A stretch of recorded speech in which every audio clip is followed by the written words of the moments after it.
ci wàllu ndaw ñi man li ma leen ci njëkk a bàyyiloo xel mooy discours yi ñu di ko gën di sàmmaat bu baax ndax leer na leen na ñoom bu ñu amoon benn discours bu ñaaw buñ ma mën a jaaree musibaam te it leer na jëlee nañ fa ne ñoom dañuy enregistrement yi ñu ma doon tegal fële may dégg ñu ngi ko commencé depuis 92 booba gune yi ñoo fa nekk waaw 92 mbootaay gi njëkk a woote ca Kaolack boobu ñi ay gune yu tuuti lañ ñu ngi ko enregistré di ko teg may dégg jamono bu ne foofu nag lañ ko commencé topp daara ji ba ci guddi gi ñu ma jël si bu fekkonte ne diir boobu bakkan lañ doon waxee doodu nekkuñu woon di waxal diina faaw ñu mën ci faraatu dara kon nañ gën a bàyyi war xel bu baax wax yi gën ko contrôler bu dul dara suñu diggante suñu borom moo tax man damay wax ne lislaam mooy kaaraange fi mu la jaarloo ci yar sa bopp bàyyi xel sa diggante ak doomu aadama yi ak dox sa diggante ak ñoom boo fa jaaree kenn mënul dara boo fa jaaree kenn mënul ci yow dara du yàgg mukk ba noonu mën la fexeel ci sa kàddu yaa fi waxoon lii loolu mooy benn bi ñaareel bi ci ndaw ñi ñu bàyyi xel naxe yi nekk ci àdduna bi dafa am benn vidéo boo xam ne xaw ma ku ci amagul woon mais bu ngeen génnee na ngeen ko gëstu ci net bi ñu ngi ko tuddee le vrai visage de l'Algérie am na it beneen bu ñu tuddee l'Algérie ñaar yooyu bu ngeen génnee na ngeen ko xoolee ci Google bi ci ngeen di xamee lii ñuy tuddee tey terrorisme lan la ay gune yu nuy naxe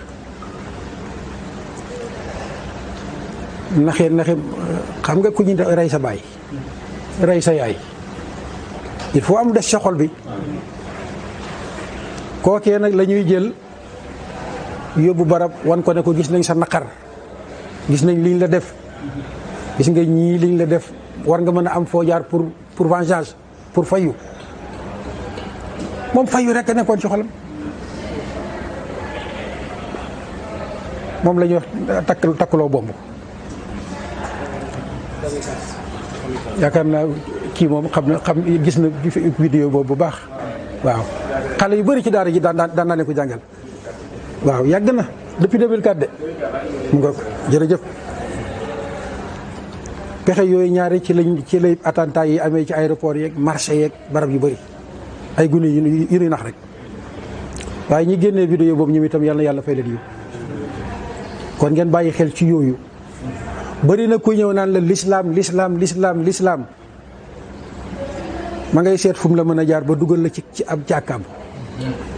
nga def action boo xam ne ci turu l'islam nga koy def fekk na du l'islam loolu nañ ci bàyyi xel bu baax. ñetteel bi ci recommandation yi suñu diggante ñu nu neen islam faaw mu am ay gis-gis ndax dafa am foo xam ne ñun ñëpp dëppoo nañ fa waaye am na feneen foo xam dañ naan nag borom xam-xam yeeg nañ ko gisee kii gisee nii kii gisee nii wuute yooyu nañ ci respecté wante kenn ku nekk respecté moromam te xam ne ba ngay gëstu yow yàlla la taxoon di gëstu kon bu wuute amee ci benn mbir nga am sa yéene ju sell di ca def gëstu ba gis ne man di jàpp naa ne nii la te yàlla rek a tax nga jàppee noonu la sa borom itam gëstu ba gis ne jàpp naa ne nii la respecté ko boppam moom itam mu respecté la sa bos kenn ku nekk jaamu yàlla ci gis-gis booba te yëg ne insha allah tiyaaba dong la ci am ndax masala ijtihadiya benn nga ànd ak sawaab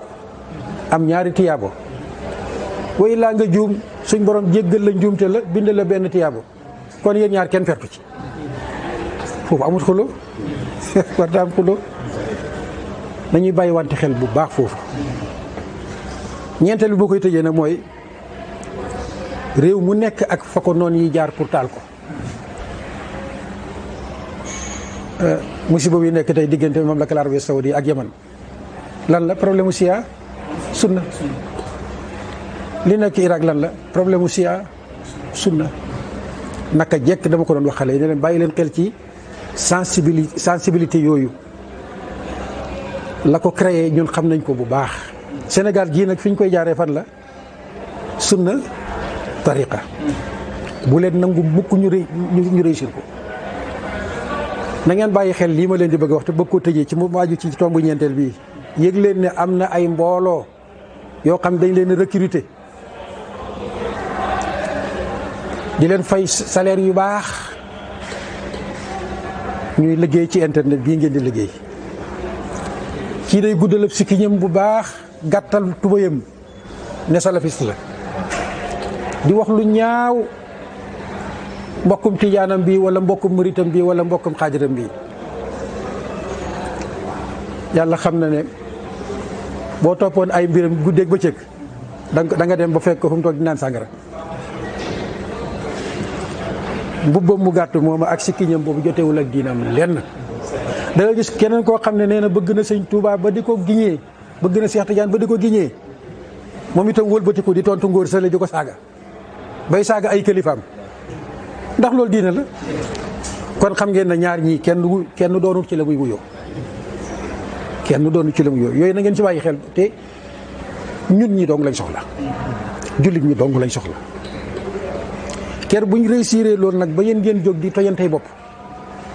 ñoom danañ ñëw installé li fi nekkoon ci njëriñ ci suuf si ñu gën ko mën a wii di yóbbu seeni réew. taal bi yëpp di la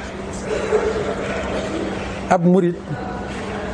bu fekkee dafay roy si Cheikh Ahmad Bamba rahimahullahu tabaraka wa taala Cheikh Ahmad lam doon wax mooy melal ni suuf lu bon loo am sànni ko moom mu jël ko soppi ko njëriñ. suuf noonu la da ngay jël fële benn potu sàmbur ñëw sotti ko moom mu jël ko transformé ko li ñuy wax tos boo fa jiyee mu nangu lool mu ne melal noonu nii lu waaye am ci lu bon na la ko xëpp yow nag jëlal lay sab lu baax yëpp nga delloo ko kooku dana xuloo dana xasante dana saagawaante pourtant loolu la Cheikh Ahmad Tidiane yi wax loolu la Cheikh Abdul Xaadir Jeylaani wax. kon kay askanoo kenn ci ñooña wala muy askanoo ci ahlu sunnati wal jamaa nga gis ko muy saaga bul ko wóolooti mukk bàyyi leen xel loolu bul ko wóolooti mukk nga gis ko muy saaga mbokkum jullitam di xas mbokkum jullitam ba àgg ci mën koo jël di ko tas ci internet déedéet dañ leen di nax rek. yéen ñii nag bu leen nangu mukk ñu naxee leen noonu bu nit ñëwoon ba tiim la di la saaga moom laa doon wax gune yi jamono bu ne yërëm ko ndax làmmiñ waroon nañ ci mën a amee beneen tiyaabo bu bokk. ci wàllu ndaw ñi man li ma leen ci njëkk a bàyyiloo xel mooy discours yi.